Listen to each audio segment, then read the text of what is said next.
অনেক ধন্যবাদ মুরাদ ভাই, এত ব্যস্ত সময়ের মধ্যে আপনি এখানের মধ্যে এসেছেন। মুরাদ ভাই পাওয়া খুব ভালো হয়েছে। আমি দুই একটি কথা জি, সিলেটের জন্য আমি বলতে চাই। মুরাদ ভাই আপনি জানেন আমাদের সিলেটে জি। একটা কেয়ার হোম করতে চাচ্ছি আমরা হুম, সিলেটে। হুম, হুম। কিন্তু যে কেয়ার হোমটা হবে এখানের মধ্যে, যে বাংলাদেশের মধ্যে যে আমাদের সিলেটে জি।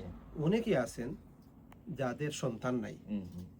অনেক আছেন যে সন্তান ছিল হয়তো মারা মারা গেছেন গেছে। বা উনার বয়োবৃদ্ধ হয়ে গেছেন, এখন উনাকে লুক আফটার করার কেউ নাই বা আমাদের সিলেটের মধ্যে। উনাদেরকে লুক আফটার করার জন্য আমরা একটা কেয়ার হোম করতেছি সিলেটে। তো অনেকে মনে করেন যে এটা বৃদ্ধাশ্রম, হয়তো বাবা মাকে ঠেলে নিয়ে দেওয়া হবে। না, না এটা আমি আজ থেকে ২ বছর আগে একটা ভিডিও করেছিলাম যেটাতে আপনি দেখেছেন ওই দিন। আমরা বলেছি আমি যে যাদের বাচ্চা আছে, যাদেরকে লুক আফটার করার লোক আছে, উনাদেরকে কখনো আমরা বৃদ্ধাশ্রমে আনবো না। বৃদ্ধাশ্রম নাম শুনলে মনে হয় যে বৃদ্ধাদেরকে আমরা নিয়ে আসছি, এটা না। আমরা চাই না কোনো মা বাবাকে বৃদ্ধাশ্রমে কেউ রাখুক।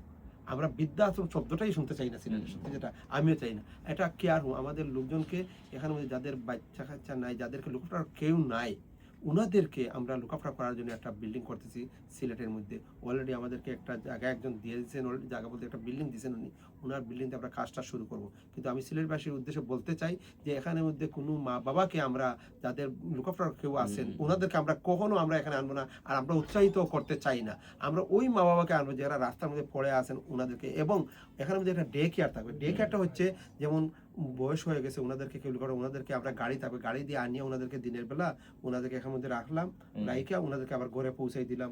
কিছুটা সময় ওনাদের আমাদের সাথে থাকলো। যেমন আমাদের এই এখানের মধ্যে হুম, কিছু মুরব্বীরা আসেন, ওনারা এসে বসেন, গল্প করেন, চা খান, আমাদের অফিসে বসেন। হুম, ওনাদেরকে আমাদের লাগায় একটা রেস্টুরেন্ট, ওই রেস্টুরেন্টে বসাই ওনাদেরকে আবার বাসায় পৌঁছে দিই, যেমন এখানের মধ্যে। হুম, আর যাদেরকে কেউ লুক আফটার করার কেউ নেই, ওনাদেরকে বাসায় যদি পৌঁছে দিই, তো রাতের বেলা কে দেখবে? যেহেতু আমাদের এখানে আমাদের ট্রেনিং নার্স থাকবে, জি। ওনারা লুক আফটার করবে। এই জন্য আমরা চাচ্ছি সিলেটে এইরকম একটা প্রতিষ্ঠান করার জন্য, লুক আফটার করার জন্য। তো মুরাদ ভাইকে পাওয়া আজকে ভালো হইলো যে মুরাদ ভাই এই জিনিসটা জানতে পারলেন। তো আমাদের সিলেটের লোকজনও আমরা এটা বুঝাইতে পারবো, হয়তো আমি আগে বুঝাইতে পারি না হুম। মুরাদ ভাই।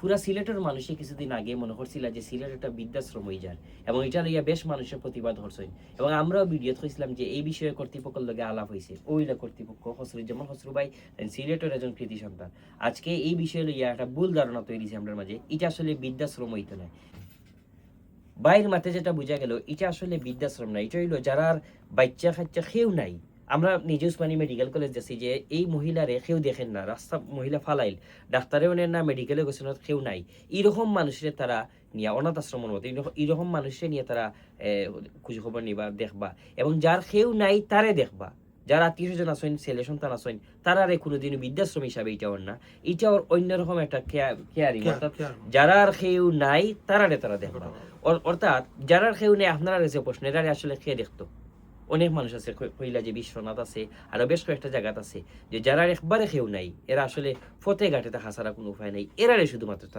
তারা এই কেয়ার করবা বা দেখবা সুতরাং আমরা ভুল বুঝার কোনো কারণ নাই তারপরেও আমরা সিলেট গিয়ে আপনারা পুরা বিস্তারিত দেখাইমু যে আসলে কি তা ঘটে সুতরাং এই মহান কার্য আমরা মনে করি যে ভুল না বুঝিয়া এই আসলে ব্যাখ্যাটা ভুল হয়তো আমরা সরাই লিছি বা আমরারও নিজেরও ভুল আছে আমরা খসরুজ্জামান ভাইয়ের এই মহান কাজও আমরা দেখমু এবং আমরা সিলেটবাসী মনে করি এরকম কাজটা পজিটিভলি চিন্তা করার দরকার She's our main volunteer. Mainly Ethiopia.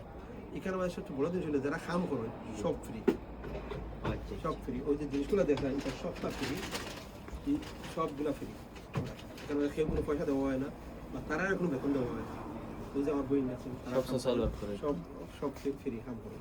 এখানে আপনি দেখবো বাংলাদেশে বিভিন্ন জিনিস সকল আপনি নয়া নয়া জিনিস সব যে পুরানা তা না। ওই যে শার্টগুলা এগুলো ইউজ করতে করি আমরা এই মেইনলি শিখালির লাগি।